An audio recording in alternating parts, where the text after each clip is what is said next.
and welcome to Direct Instruction at Scottsdale Community College.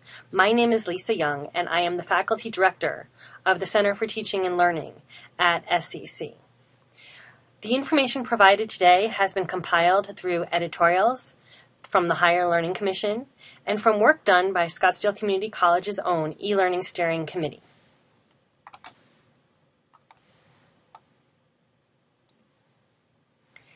In this session, we will be looking at types of instructional interaction, seat time, both in person and online, as well as hybrid, and discuss the Higher Learning Commission's guidelines for seat time, talk about what direct instruction is,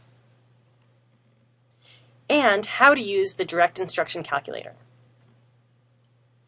There are a number of types of interaction, and these interactions are very important for the learning process.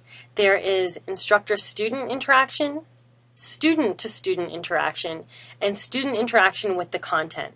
All three of these types of interactions are essential for the teaching and learning process to occur. Instructors and students have to have a relationship where they're sharing information, where they are sharing knowledge, asking questions, being able to have those conversations. Students and students, by creating that sense of community, that safe learning environment in any modality, is really critical to the learning process and to helping the students feel connected within the learning process and the institution. And of course, students need to be able to interact with the content to be able to learn and take the learning to the next step. So, take just a moment to think about your in-person classes. What are some types of interaction your students have in these classes?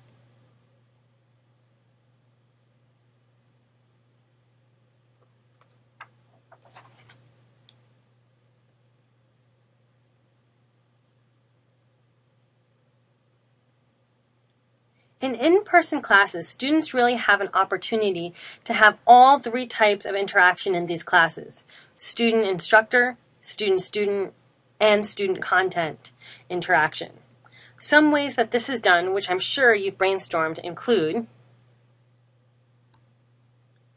lecture, discussions, and small group activities and labs.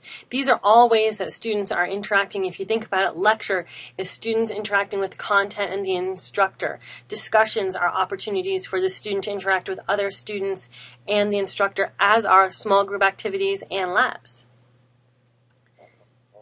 Additionally, there's the idea of outside of the class, homework, conducting research, and group projects. Again, during these times, students are interacting with each other and with the content, as well as asking questions of the instructor, receiving feedback, so on and so forth.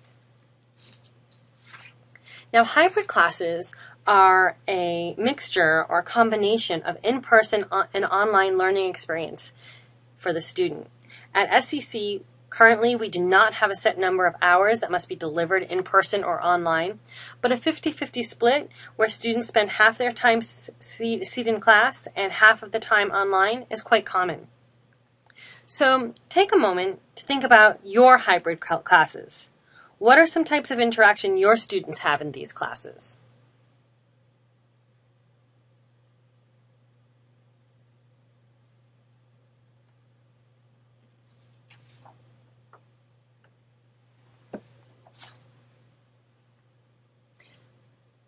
Again, in hybrid classes, students really do have an opportunity to have all three types of interaction quite easily: student-student interaction, student-instructor interaction, and student-content interaction.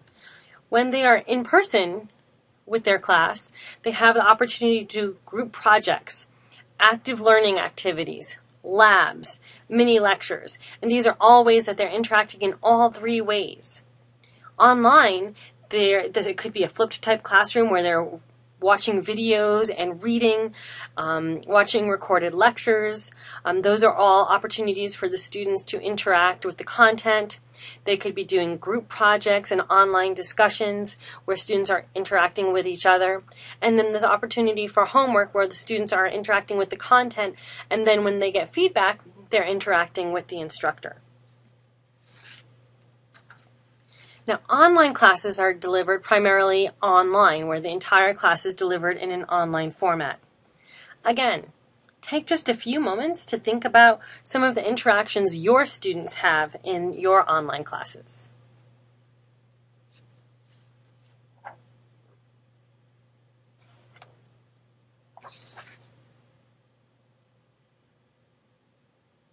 Now, an online course has all of the learning activities delivered online, but there are a number of ways that students can interact with the content, with instructors, and with students.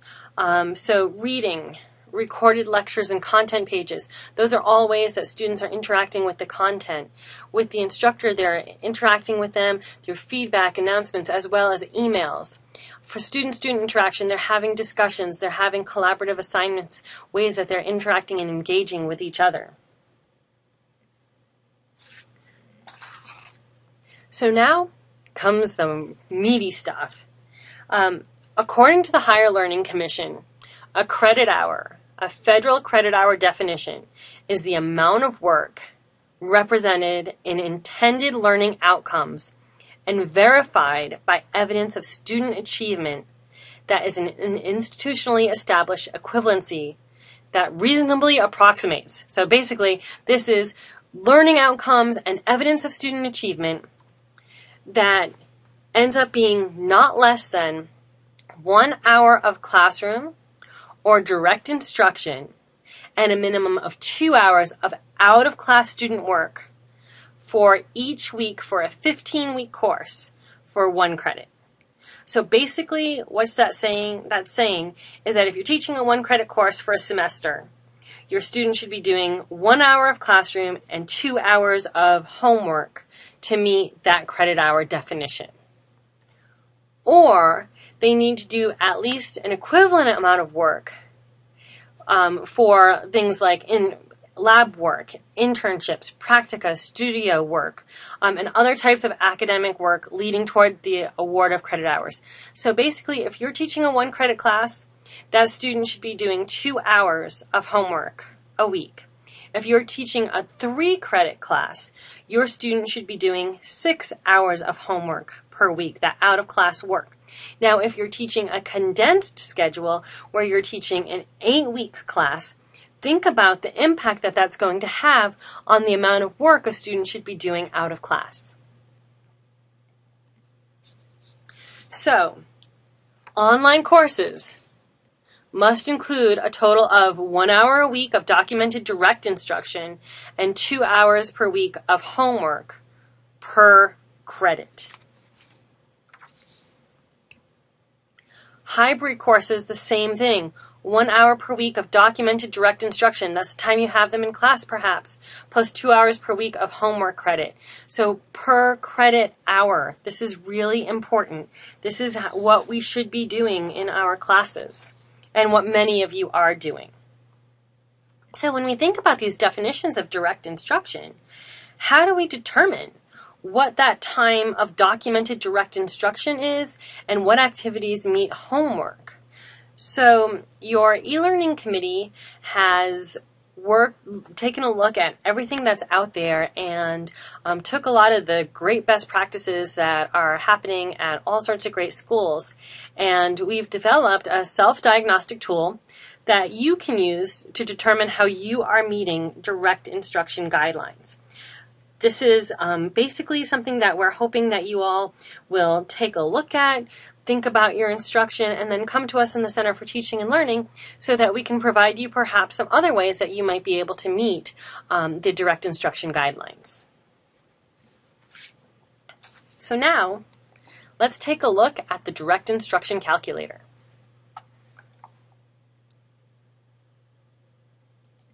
So when you click on the link in the presentation or access the link in the presentation, you will have a spreadsheet open up in Google Drive. What you'll want to make sure you do is download the file into Excel and open it there for this to work and function properly. So here it is, the direct instruction calculator.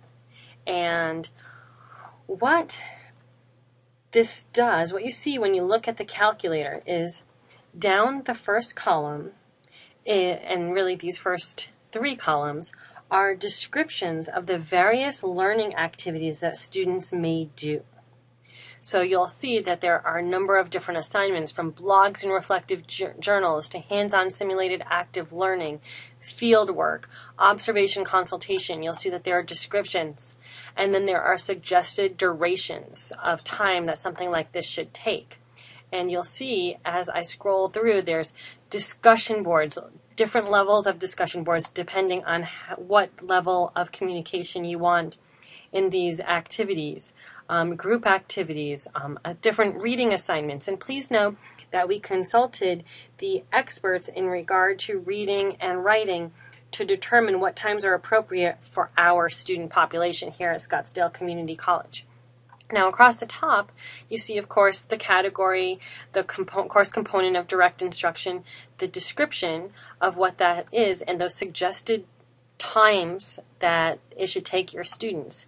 And then you have an opportunity to go through and say, as direct instruction, these are the number of occurrences I have of that in my class.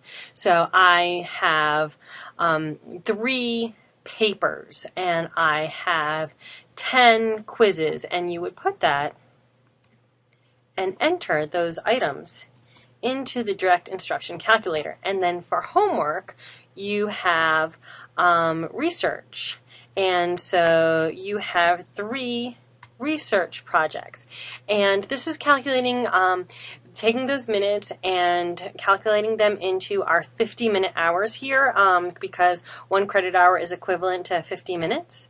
And so then when you look at the bottom of our spreadsheet, which things are just flying by here on my Excel, you'll see that I have 150 minutes of direct instruction, and I didn't enter the homework, so I don't have any there. But this will give you a good guideline of how your instruction in your face-to-face, hybrid, and online courses are doing in meeting the direct instruction guidelines.